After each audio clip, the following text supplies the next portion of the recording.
Social media താരങ്ങളാണ് ദിയ കൃഷ്ണയും കുടുംബവും. ഈ അടുത്താണ് ദിയ അമ്മയായത്. അമ്മയായുള്ള നാളുകൾ ആസ്വദിക്കുക തന്നെയാണ് ദിയ കൃഷ്ണ. ഓമി എന്ന ഓമന പേരിട്ട് വിളിക്കുന്ന ദിയയുടെ കുഞ്ഞ് ഇന്ന് അവരുടെ ആരാധകർക്കും പ്രിയപ്പെട്ടത് തന്നെയാണ്. കുഞ്ഞിൻ്റെ മുഖം വൈകാതെ ദിയ ആരാധകരെ കാണിക്കുമെന്നാണ് എല്ലാവരുടെയും പ്രതീക്ഷ. പേളിമാണിയുടെ മകൾക്ക് ശേഷം സോഷ്യൽ മീഡിയയിൽ ഇന്ന് ഏറ്റവും കൂടുതൽ ജനശ്രദ്ധ ലഭിക്കുന്നത് ഓമിക്കാണ്. അമ്മയായ ശേഷം ദിയയുടെ ജീവിത രീതികളിൽ മാറ്റം വന്നിട്ടുണ്ട്. വീട്ടിലിരിക്കാതെ എപ്പോഴും പുറത്തു കറങ്ങാൻ ആഗ്രഹിക്കുന്ന ഒരു വ്യക്തിയാണ് ദിയ കൃഷ്ണ. എന്നാൽ കുഞ്ഞ് പിറന്ന ശേഷം ദിയ വീട്ടിൽ തന്നെയാണ് ഇരിക്കുന്നത്. ഇതിൻ്റെ ചെറിയ വിഷമം ഇടയ്ക്ക് ദിയ ആരാധകരുമായി പങ്കുവച്ചിട്ടുണ്ട്. കഴിഞ്ഞ ദിവസം ദിയ കുഞ്ഞിനും ഭർത്താവ് അശ്വിൻ ഗണേശിനുമൊപ്പം പുറത്തുപോയി. തിയേറ്ററിൽ സിനിമ കാണാൻ പോയതായിരുന്നു ഇവർ. ഇതേക്കുറിച്ച് ദിയ തൻ്റെ പുതിയ വ്ളോഗിൽ സംസാരിക്കുകയും ചെയ്തിട്ടുണ്ട്. വീഡിയോയ്ക്ക് താഴെ നിരവധി പേരാണ് വിമർശനങ്ങളുമായി എത്തിയത്. 1 മാസം പ്രായമുള്ള കുഞ്ഞിനെയും കൊണ്ട് തിയേറ്ററിൽ പോയത് ശരിയായില്ല എന്നാണ് ഭൂരിഭാഗം കമൻറ്റുകളും വരുന്നത്.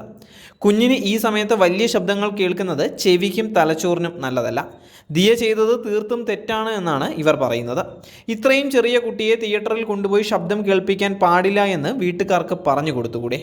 ഇത്രയും ചെറിയ കുട്ടികളെ കഴിവതും പുറത്തു കൊണ്ടുപോകാതിരിക്കുക, പ്രത്യേകിച്ച് തിയേറ്റർ. വലിയ ശബ്ദം ഇത്രയും ചെറിയ കുട്ടികൾക്ക് പാടില്ല. ദിയയുടെ പാരൻസ് എന്താണ് അത് പറഞ്ഞു കൊടുക്കാത്തത്? ഈ പ്രായത്തിൽ കുഞ്ഞുങ്ങൾ ശബ്ദത്തിനും ബ്രൈറ്റ് ലൈറ്റുകൾക്കും വളരെ സെൻസിറ്റീവാണ്. ഒപ്പം സിനിമ കാണാൻ വന്നിരിക്കുന്ന മറ്റുള്ളവർക്കുണ്ടാവുന്ന അസ്വസ്ഥത കൂടി പരിഗണിക്കാമെന്നും അഭിപ്രായങ്ങൾ വരികയാണ്. കുഞ്ഞു വ്ളോഗിൽ വരുന്നതും യൂട്യൂബിൽ ചർച്ചയാകുന്നതുമെല്ലാം നല്ലത് തന്നെയാണ്. പക്ഷേ ഇത്തരം കാര്യങ്ങൾ കൂടി ശ്രദ്ധിക്കേണ്ടതുണ്ട് എന്ന് ദിയയ്ക്ക് കമൻറ്റ് ബോക്സിൽ ഉപദേശങ്ങൾ വന്നുകൊണ്ടേയിരിക്കുകയാണ്. സിനിമ ആസ്വദിച്ച് കാണാൻ തിയേറ്ററിൽ എത്തുന്നവരുടെ ഏറ്റവും വലിയ ശല്യമാണ് കരഞ്ഞ് ബഹളം വയ്ക്കുന്ന കുട്ടികൾ.